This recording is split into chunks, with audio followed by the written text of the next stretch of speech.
함께 은혜 나누실 말씀은 갈라디아서 5장 22절부터 26절 말씀입니다. 오직 성령의 열매는 사랑과 희락과 화평과 오래 참음과 자비와 양선과 충성과 온유와 절제니 이 같은 것을 금지할 법이 없느니라. 그리스도 예수의 사람들은 육체와 함께 그 정과 욕심을 십자가에 못 박았느니라. 만일 우리가 성령으로 살면 또한 성령으로 행할지니 헛된 영광을 구하여 서로 격동하고 서로 투기하지 말지니라. 아멘. 네, 오늘은 갈라디아서 5장 22절부터 26절 말씀을 중심으로 성령으로 행하라 라는 제목으로 율법과 복음의 조화 17번째 시간이 되겠습니다. 성령의 9가지 열매에 대한 이야기를 하면서 이 모든 열매가 인간과 인간끼리 인간관계 속에서의 그런 성품이 아니라 모든 이 성령의 열매는 오직 하나님과의 관계 속에서 나오는 것이다 라고 말씀을 드렸습니다. 그러니까 사람의 정욕에서 나오는 것이 아니라 하나님과의 교제 속에서 나오는 것들이죠. 예를 들면은 그 기쁨이라고 하는 희락이라고 하는 것도 사실 예수님께서도 나의 기쁨을 너에게 주노라 이렇게 말씀하셨습니다. 그리고 사도 바울도 주 안에서 항상 기뻐하라 이렇게 말씀했죠. 그러니까 그 기쁨이라고 하는 것이 어떻습니까? 예수님께서 이 땅에 사시는 동안 사실을 기뻐할 일이 있었을까요? 언제나 고난 가운데 많은 사람들로 하여금 비판을 받고 또 손가락질 당하고 고난의 연속이 바로 예수님의 공생의 삶이었고 또 결국은 십자가에 달려 죽으셨는데 그런 고난 가운데 과연 기쁨이 있었을까? 그럼에도 불구하고 나의 기쁨을 너에게 주노라 이렇게 말씀하셨고 사도 바울 입장에서도 사도 바울이 정말로 수많은 그 옥살이를 하면서 교회에서 사도 바울 영화를 이제 틀어줬잖아요. 보면은 후반부에 가서는 그 뒤 배경이 어디입니까? 전부 다 감옥이에요. 전부 다 감옥 아니면 가택연금이 돼가지고 아무것도 할 수 없는 그런 상태에서 아무것도 기뻐할 만한 이유가 없는 상태에서도 사도 바울은 주 안에서 항상 기뻐하라 이렇게 말씀을 하고 있는 것을 보면은 그 기쁨이 원천이 어디에서 오느냐? 그것은 우리 어떤 육신의 삶 가운데 오는 것도 아니고 또 사람과의 관계 속에서 오는 것이 아니라 바로 하나님과의 관계 속에서 오는 것이다. 그래서 예수님도 결국 그 기쁨이 어디에서 온 거냐? 하나님 아버지를 기쁘게 했고 또 하나님 아버지를 사랑했기 때문에 우리에게도 너희가 하나님을 사랑하고 또 하나님을 기쁘시게 해야 된다 이렇게 말씀하고 있는 것입니다. 그래서 우리는 항상 그 갈라디아서 1장 10절의 말씀처럼 이제 내가 사람들에게 좋게 하랴 하나님께 좋게 하랴 사람들에게 기쁨을 구하랴 지금까지 사람의 기쁨을 구하는 것이었다면 그리스도의 종이 아니니라. 이러한 사도 바울의 고백처럼 우리는 사람으로 인해서 그런 관계 속에서 기쁨을 얻는 것이 아니라 바로 하나님과의 관계 속에서 기쁨도 얻어야 되고 여기 있는 모든 성령의 열매는 바로 하나님과의 관계 속에서 나오는 것이다 라는 것을 우리가 분명히 인식하고 세상의 환경으로 봤을 때는 기쁠 일이 없을 수 있죠. 여기 있는 열매에 해당하지 않을 수도 있어요. 그러나 우리의 기쁨의 원천은 바로 그런 데서 오는 것이 아니라 주님과의 신령한 교제 속에서 나오는 것입니다. 예수를 믿는다라고 해서 갑자기 환경이 확 바뀌어져 가지고 좋은 일만 생기고 그냥 무조건 막 만사형통 그렇게 된다면 얼마나 좋겠습니까? 근데 그게 아니죠. 오히려 그 반대로 더 많이 어려운 일도 생기고 예상치 못했던 그런 고난의 순간들이 닥쳐옵니다. 그런데 만약에 그 고난의 순간들 가운데 주님과의 신령한 교제가 없다라고 하면은 우리는 그 고난 가운데서 절망하고 예수 믿었더니만 더 힘드네 이러면서 아마 다 도망갔을 거예요. 그런데 더 힘들고 어려운 고난이 닥쳐도 능히 이겨낼 수 있는 이유가 무엇입니까? 바로 그 모든 순간순간마다 주님께서 함께 하시고 또 주님께서 우리에게 그걸 이겨낼 수 있는 또 기쁨과 감사를 주시기 때문에 환경이 오히려 더 어려워졌는데 우리는 더 내 안에 영적인 힘이 넘쳐나고 생명력이 넘쳐나고 그러다 보면은 너끈히 그 모든 고난들을 이겨내는 것들을 많이 보게 됩니다. 그래서 어떻게 보면은 그 영적으로 깨어 있을 때가 가장 힘들고 어려운 순간들 이스라엘 백성들이 광야에 있을 때가 그나마 제일 영적으로는 깨어 있었고 그때가 하나님의 은혜가 충만했습니다. 마찬가지로 우리 인생에서도 광야 같은 그런 시간을 지날 때가 하나님과의 관계 속에서 가장 깨어 있고 또 가장 의미 있는 시간이고 그때 비로소 나를 발견하고 또 하나님을 더 뜨겁게 사랑할 수 있는 그런 계기가 됩니다. 그렇기 때문에 우리는 그런 고난의 순간들 가운데서 오히려 더 주님과의 신령한 교제가 넘쳐나는 하나님과의 관계 속에서의 기쁨이 넘쳐나기를 주님의 이름으로 축원합니다. 그렇게 하나님과의 교제 속에서 하나님을 사랑하고 그러다 보면은 항상 이 세상과 충돌할 수밖에 없습니다. 세상의 기준과 하나님의 기준은 다르기 때문에 항상 충돌하게 되죠. 마태복음 10장 34절부터 37절에 보면은 내가 세상에 화평을 주러 온 줄로 생각지 말라. 화평이 아니요 검을 주러 왔노라. 세상에 내가 화평을 주러 온 것이 아니라 오히려 검을 주러 왔다. 뭔가 분쟁이 일어난다는 거죠. 내가 온 것은 사람이 그 아비와 딸이 어미와 며느리가 시어미와 부러워하게 하려 함이니 사람의 원수가 자기 집안 식구리라. 이 말씀을 들어보면은 읽어보면 어떻습니까? 야, 이거 예수 믿으면은 가정의 불화가 당장 생기는구나. 이러면서 이 가정이 완전히 화평이 깨어지고 또 사람의 원수가 자기 집안 식구다. 그때부터 막 서로 원수 맺는 일이 생겨진다. 예수 믿고 나면 이런 일이 생기지 않습니까? 특히 뭐 이제 명절 때가 되면은 이런 일들이 막 벌어지죠. 그 집안에 막 난리가 납니다. 제사를 지내냐 안 지내느냐 이걸 가지고 막 실랑이를 벌이다 보면은 이런 일들이 생기죠. 그래서 아비나 어미를 나보다 더 사랑하는 자는 내게 합당치 아니하고 아들이나 딸을 나보다 더 사랑하는 자도 내게 합당치 아니하고 이렇게 말씀하셨어요. 이걸 읽어보면은 인간의 기준으로 봤을 때 도덕적 윤리적인 기준으로 봤을 때는 도저히 어떻게 이런 말씀을 전할 수 있을까 할 정도로 그런 말씀입니다. 그런데 이렇게 하나님을 사랑하는 일에 방해받는 것이 이렇게 가족들 가운데서 가장 가까운 사람들 안에서 이루어진다는 거죠. 내가 하나님을 더 뜨겁게 사랑하려고 하고 더 섬기려고 하다 보니까 이런 분쟁이 생기고 이런 불화가 생기는 것이죠. 그래서 우리가 부모를 공경하는 것도 어디입니까? 주 안에서 부모를 공경하는 것이고 또 자녀를 사랑하고 양육시키는 것도 먼저는 주 안에서 그 일이 이루어져야 된다는 거죠. 그게 주 안에서가 깨어져 버리면은 아무리 우리가 부모를 공경한다 한들 또 자녀를 사랑하고 양육시킨다 한들 주 안에서 그 일이 되지 않으면은요 언젠가는 무너지는 거예요. 그렇기 때문에 우리가 여기서 이런 분쟁이 일어났을 때 결국은 나중에 최종적으로 승리하는 경우가 어떤 경우입니까? 끝까지 하나님을 지지하고 그 믿음이 흔들리지 않았을 때 이 분쟁 가운데 있던 수많은 사람들이 다 예수 믿고 구원받아서 오히려 나중에는 그것이 천대의 복을 받는 그런 축복으로 이어지지 않습니까? 그러나 이런 충돌이 있다는 것을 우리가 감안하고 이 충돌의 끝을 과연 우리가 뭘로 만들 것이냐?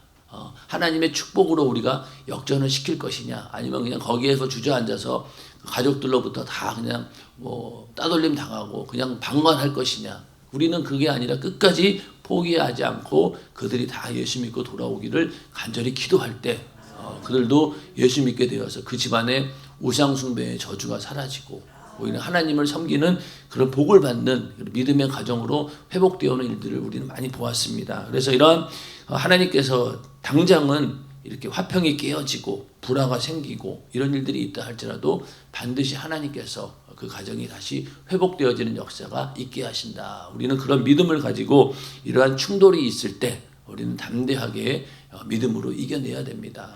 그러나 이렇게 가정의 불화가 나의 신앙으로 인해서 생기는 경우가 있는데 이런 경우도 있잖아요. 내가 게으르고 나태해서 그냥 교회만 다니면서 교회에서 그냥 뭐 교회 일만 하느라고 그냥 가정 다 내팽개치고 자녀들 돌보지도 않고 또 남편 돌보지도 않고 그런 사람들이 과연 여기에 해당하느냐? 그건 아니라는 거죠.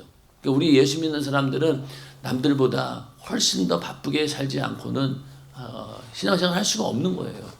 만약에 여러분들도 집안일도 안 하고 그렇죠? 자녀들도 안 돌보고 남편도 없고 그냥 혼자 신앙생활만 하라고 그러면 얼마나 좋겠어요.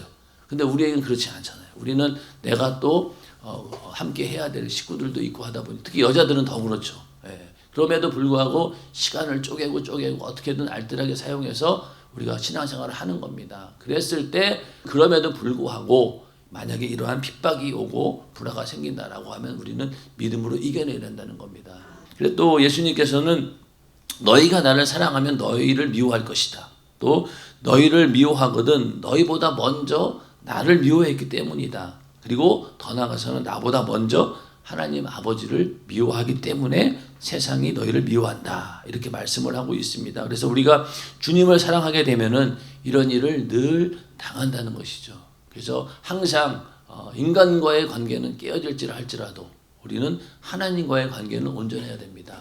그래서 예수 믿고 나서 제일 먼저 겪는 일이 무엇입니까? 세상과 분리되는 거예요. 그게 바로 거룩함이죠.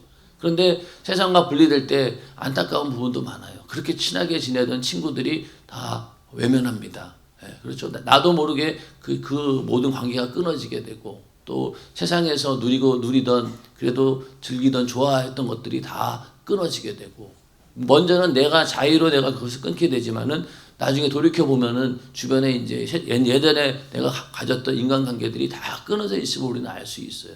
그런데 만약에 내가 성령이 충만하지 않고 또 믿음이 연약해지면은요, 그걸 또 이제 아쉬워해요. 처음에 그렇게 성령이 충만할 때는 그래 당연한 거지라고 즐거운 마음으로 그렇게 살고 있는데 좀 이렇게 믿음이 연약해지고 성령 충만함이 떨어지면은요, 왠지 그걸 아쉬워해요. 옛날에 그 친구들 요즘 뭐 하나 몰라. 이거 전화 한번 해봤다가 만나가지고 또 그냥 예전으로 돌아가는 그런 경우도 있습니다. 그렇기 때문에 하나님과의 관계 속에서 그 이유로 인해서 이렇게 세상과의 관계가 끊어졌을 때 우리는 오히려 그것을 감사하면서 어떻게든 그들도 다시 하나님의 사랑 안으로 함께 데려올 수 있도록 인도하는 것이 이제 우리가 그 관계 속에서 해야 될 목적이 바로 거기에 있는 것이죠. 그래서 이렇게 주님을 사랑해야 되는 것, 이 사랑은 오직 내 힘으로 할 수가 없어요. 우리가 주님을 사랑한다라고 하지만은 그 사랑도 내가 가지고 있는 인간의 정욕으로는 하나님을 사실은 사랑할 수 없습니다. 한계가 있어요. 그러다 보니까 들쭉날쭉하는 거죠. 내 안에 있는 육신의 정욕을 가지고 하나님을 사랑한다. 그러면은 이게 항상 문제가 생겨요. 그래서 예전에 이런 책이 있었어요. 당신은 예수의 팬인가 예수의 제자인가? 이런 책이 있는데 팬은 어때요? 팬은 엄청나게 열광합니다. 요즘에는 프로야구가 어떤지 모르겠지만 옛날에는 오비베어스, 산미 슈퍼스타즈 막 이래가지고 지역별로 막 그 팬들이 있잖아요. 그러면 그냥 그 구단 야구 거기에 그냥 그 팀을 막 열렬히 막 응원하고 막 나는 거기 팬이야 이러면서 막 그럽니다. 그러다가 조금이라도 잘못하면은 막 난리 나죠. 난리 나고 어떤 경우에는 나 여기 이제 팬 안 한다고 다른 데로 옮기기도 하고. 그런데 마찬가지로 예수를 믿는 경우도 팬처럼 믿는 경우가 있어요. 우리가 그냥 예수님의 팬이에요. 예수님을 좋아하고 그냥 예수님 막 스티커를 차에도 붙이고 목걸이에도 걸고 나는 엄청 예수님을 좋아해 이러면서 막상 예수의 제자로서의 요구를 할 때는 외면해 버립니다. 여러분들 축구 팬, 야구 팬들이 그들이 자기가 즐거워가지고 하는 일은 있겠지. 만약에 그 구단 팬 거기 야구 구단을 위해서 만약에 돈을 엄청 내라 그러면 아마 다 도망갈 걸요. 그렇죠. 자기가 그냥 좋아서 자기 육신의 즐거움을 위해서 팀을 지지하는 겁니다. 그런 것처럼 만약에 예수를 믿는다라고 하면서도 우리는 예수의 팬으로서 그냥 나는 그냥 예수가 좋아. 그러다가 만약에 조금만 마음에 안 들고 교회에서 조금만 더 많은 것들을 요구하게 되면 당장 등을 돌린다라고 하면은 예수의 제자는 아니라는 거죠. 그래서 우리가 예수의 제자인가 예수의 팬인가 이걸 분명히 구분하라는 거예요. 그래서 우리가 예수의 제자라고 한다면은 아까와 같은 그런 어려운 일을 당하고 또 세상에서 고립을 당한다 한들 전혀 거기에 대해서 흔들리지 않습니다. 그러나 그냥 막연하게 내 육신의 정욕을 가지고 예수를 좋아하고 나는 기독교인이야. 그런 믿음은 언젠가는 무너진다는 거예요. 그래서 우리가 하나님을 사랑하는 것도 내 육신의 생각과 육신의 정욕을 가지고 하나님을 사랑하고 있는 것인지 아니면 정말로 내 안에 있는 성령으로 내가 주님을 사랑하고 있는 것인지를 잘 분간을 해야 됩니다. 우리는 하나님을 사랑할 수 있는 그런 능력이 없어요. 그래서 우리 안에 성령이 오셔야지만이 하나님을 온전히 사랑할 수 있는 것입니다. 인정하시면 아멘 하시기 바랍니다. 그러니까 우리가 사랑도 하나님을 사랑할 수 있는 능력도 없는 거예요. 왜? 너무나 쉽게 변질돼 버리니까. 그래서 내 안에 성령이 오셨어요. 그러면은 성부와 성자와 성령은 한 하나님이시잖아요. 그러면 성령이 내 안에 오셨을 때, 하나님께서 내 안에 오셨을 때 그 성령은 누구를 제일 사랑하겠어요? 자기 자신을 사랑하시겠죠. 그러니까 성령이 계시면은 그 성령께서 하나님 아버지를 사랑하고 또 예수 그리스도를 사랑하고 자기 자신을 사랑하는 것이 얼마나 크겠습니까? 하나님 입장에서. 그러니까 하나님께서 당신을 사랑하는 것 자체가 우리에게는 은혜가 되는 거예요. 능력이 되고 생명이 되고. 그러니까 내 안에 계신 성령께서 하나님을 사랑할 때 나도 하나님을 사랑하게 되는 거예요. 그렇게 했을 때 우리가 하나님을 사랑할 수 있는 것이지 다른 방법은 없는 거예요. 그래서 성령 받은 자가 하나님을 사랑하게 되어 있다.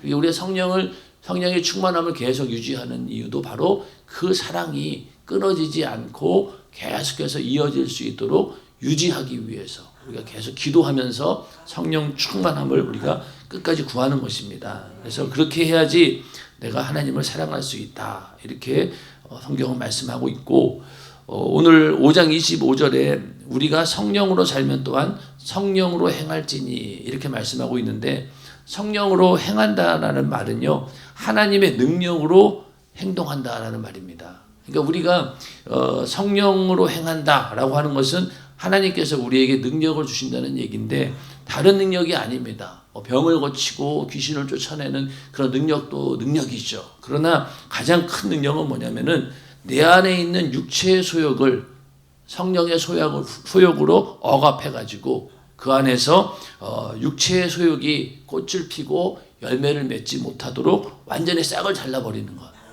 이게 성령의 가장 큰 능력입니다. 인정하시면 아멘 하시기 바랍니다. 그러니까 우리 안에 있는 이 육신의 소욕을 죽일 수 있는 방법은 성령밖에 없다는 거예요. 그게 바로 큰 능력이고 그런 능력으로 행하는 것, 이게 바로 성령으로 행하는 것입니다. 그러니까 이거 어떻게 보면은 그래 뭐 내 안에 있는 육신의 소욕 이거 뭐 없어지는 게 그걸 억압하는 것이 뭐 대단한 일인가 싶겠지만은 그것만 잘 되면요 우리의 신앙생활은 정말로 탄탄대로입니다. 근데 이놈이 항상 어떻게 한다고 했어요? 사사건건 개입한다고 했잖아요. 그렇죠? 우리가 하는 일에 대해서 사사건건 개입합니다. 성령이 충만하고 성령이 육신의 소욕을 꽉 누르고 있어도 어때요? 그 기어이 스물스물 기어 올라오는 게 육신의 소욕이에요. 그런데 성령이 충만하면 어떻습니까? 그걸 아주 강하게 눌러버리고 제압하고 내 안에 있는 성령이 승리하실 때 그럴 때 우리가 육신을 이겨내고 예배에도 오는 것이고 육신을 이겨내고 기도하는 자리에도 오는 것이고 또 육신을 이겨내고 우리가 충성하는 것 아니겠습니까? 그런데 이러한 능력이 우리 안에 이렇게 성령으로 온다는 사실을 모른 채 그냥 신앙생활 하는 사람들이 얼마나 많습니까? 그냥 신앙생활 하는 거를 그냥 교회 와서 그냥 앉아 있는 것만으로 해서 그냥 종교 생활 자체가 신앙생활로 착각하는 사람들이 많이 있습니다. 그래서 왜 어르신들도 교회에 와서 앉아 있는 이유가 그냥 여기 담임 목사님의 표현으로는 그렇습니다. 그냥 보약 먹고 그냥 몸이 좋아지는 그런 느낌 얻으려고 보약 먹는 것처럼 교회 오시는 분들이 많다는 거예요. 그냥 교회 와서 앉아만 있어도 왠지 마음이 편해. 그래가지고 마치 보약 먹듯이 교회에 앉아 있고 또 왜 그 어르신들도 보면 조금만 몸이 아프면 어디 갑니까? 병원에 가가지고 처방이라도 받아야지. 왠지 몸이 건강해지는 것 같고 그런 기분으로 교회에 와서 앉아 있는 분들이 많다는 거예요. 그리고 젊은 사람도 마찬가지입니다. 그냥 내가 종교 하나쯤은 갖고 있어야지. 그 교회 가면은 그래도 뭔가 마음이 편하고 그래도 뭔가 의지할 곳이 있어야 되지 않을까 이런 마음을 가지고 교회에 온다라고 하면은 그 신앙은 언젠간 무너집니다. 그러나 정말로 내 안에 계신 성령의 능력으로 그 능력을 가지고 정말 하나님을 사랑하는 그 마음을 가지고 신앙생활을 한다라고 할 때 그 능력을 통해서 하나님께서 우리가 신앙생활을 잘 할 수 있도록 그 믿음이 흔들리지 않도록 계속해서 인도해 주시는 분이죠. 그래서 성령 하나님은 우리가 어떻게 해보지 못하는 그 육체의 소욕을 능히 없애는 권세 있는 하나님이시다. 결국 그 육신의 소욕을 일으키는 놈이 누굽니까? 마귀 역사잖아요. 마귀의 일을 멸하러 오신 분이 예수님이고 그 예수의 생애를 다시 재현하는 분이 바로 성령이시기 때문에 내 안에서 육신의 소욕이 마귀 역사로 인해서 일어나는 것을 완전히 제압시키는 그 능력이 바로 성령에게 있다는 겁니다. 그래서 예수님께서 마태복음 16장 28절에 진실로 너희에게 이르노니 여기 섰는 사람 중에 죽기 전에 인자가 그 왕권을 가지고 오는 것을 볼 자들도 있느니라 이렇게 말씀하셨어요. 그러니까 예수님의 이 말씀을 듣는 그 자리에 있는 사람이 죽기 전에, 그러면 거기에 있는 사람 중에서 제일 어린 사람이 뭐 어떤 사람인지 모르지만은 야 그럼 예수님께서 우리가 살아있는 이 시대에 오시겠구나 라고 예수님의 재림을 하시는 간절히 기대했을 수도 있어요. 근데 여기서 말하는 인자가 그 왕권을 가지고 온다라고 하는 것은 성령으로 우리에게 임하신다는 거예요. 예수님께서 부활 승천하셔서 하늘 보좌로 올라가셨지만은 그 예수님께서 우리 안에 성령으로 오신다는 거예요. 그리고 오셨을 때 어떤 상태로 오시느냐? 왕권을 가지고 온다는 거예요. 이 왕권이라고 하는 것은 나를 완전히 지배하고 나를 다스리는 그런 왕으로서 예수님께서 우리와 함께 하신다는 거예요. 근데 이거는 예수님의 재림은 아니었던 거죠. 그래서 내 안에 성령이 오셨다라고 하면은 예수님께서 내 안에 오셔서 나의 왕이 되셔서 나를 완전히 지배하고 압도하고 나를 다스리는 분이다. 그러니까 우리는 그 성령에 순종할 때 예수의 능력을 우리는 그대로 소유할 수 있고 예수의 생애를 그대로 살아갈 수 있는 것입니다. 성령으로 예수의 생애를 사는 우리 모두가 되기를 주님의 이름으로 축원합니다. 그래서 이 예수님의 그 사건, 예수님의 생애를 우리는 직접 눈으로 보지 못했고 또 예수님께서 십자가에 달려 죽으시고 부활하신 그 경험을 우리는 실제로 하지 못했어요. 그러나 성령이 우리 안에 임하시면 어떻습니까? 그 사건이 아주 생생하게 우리 안에 체험으로 이루어집니다. 성령으로 거듭났을 때 그때 예수님께서 날 위해 십자가에 달려 피 흘려 죽으셨구나 라는 그 사실이 그냥 역사적인 사건이 아니고 실제로 나에게 이루어진 사건이구나 라는 그런 경험을 주시는 분이 바로 또 누구시냐? 바로 성령이십니다. 성령으로 통해서 그 예수의 십자가의 사건을 완전히 인격적으로 경험하게 되는 거죠. 그러다 보면 그때부터 우리의 삶의 변화가 일어납니다. 그 전까지는 대충 종교 활동하듯이 신앙생활을 했는데 성령으로 거듭나니까 어때요? 예수님의 그 십자가의 사건이 전혀 예전에는 그래 있긴 있었는데 나와는 글쎄 이랬는데 어느 순간부터 성령 받은 다음부터 어떻습니까? 예수님께서 나를 위해 피 흘려 죽으시고 나를 구원하셨다고 하는 그 사건이 마치 그냥 핏자국이 그냥 아주 그냥 우리 안에 선명하게 보이듯이 그게 그냥 우리 안에 각인이 돼가지고 체험으로 오는 거예요. 그러니까 목숨 걸고 우리가 예수를 증거할 수 있는 것이죠.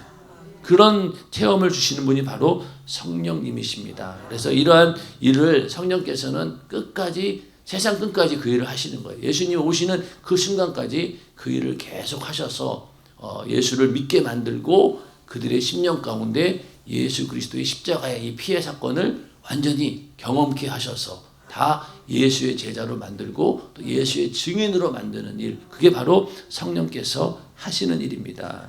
그래서 성령께서 하시는 일은 바로 하나님 아버지의 뜻을 우리에게 이루게 하십니다. 요한복음 6장 38절부터 40절에 보면은 내가 하늘로서 내려온 것은 내 뜻을 행하려 함이 아니요. 예수님이 하신 말씀입니다.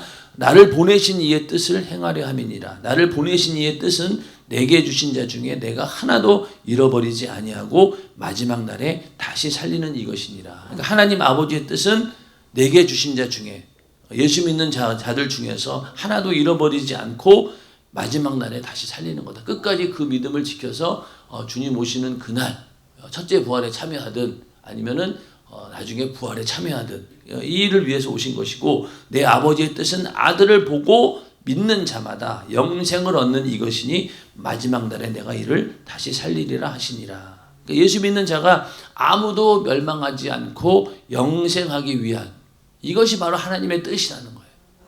하나님의 뜻이 딴 데 있는 게 아니라 영혼을 살리고 그 영혼이 멸망치 않고 구원받는 것, 영생하는 것, 이게 바로 하나님 아버지의 뜻이라는 거예요. 그 뜻을 이루기 위해서 우리를 부르신 겁니다. 우리가 예수 믿게 되고 또 예수 믿고 나서 성령 받은 목적이 어디에 있느냐? 바로 이 하나님의 뜻을 이루기 위한 거예요. 또 그 뜻이 우리 안에 이미 이루어졌어요. 나에게는 이루어졌어요.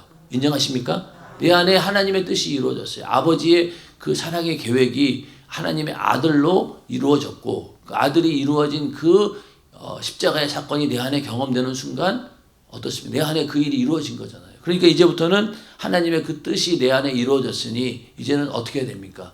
다른 사람에게도 하나님의 뜻이 나처럼 이루어질 수 있도록 해야 된다는 거예요. 그게 바로 성령 받은 자의 사명입니다. 그래서 우리가 전도하고 복음을 전하는 게 바로 그 일이죠. 그래서 예수의 증인이 되기 위해서 우리를 부르시고 또 우리 안에 성령께서 오신 겁니다.